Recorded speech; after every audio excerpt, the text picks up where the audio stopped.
ఓం నమ శివాయ.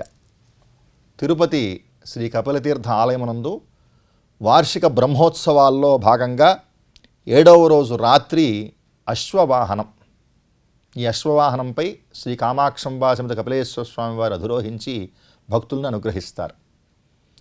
అశ్వం అంటే దానికి ప్రతీక ఏమిటంటే, మన మనస్సు ఎలాగైతే అటు ఇటు పరిగెడుతూ ఉంటుంది, అనేక విషయాల యందు పరిగెడుతూ ఉంటుంది, మనస్సు మన కంట్రోల్లో ఉండదు.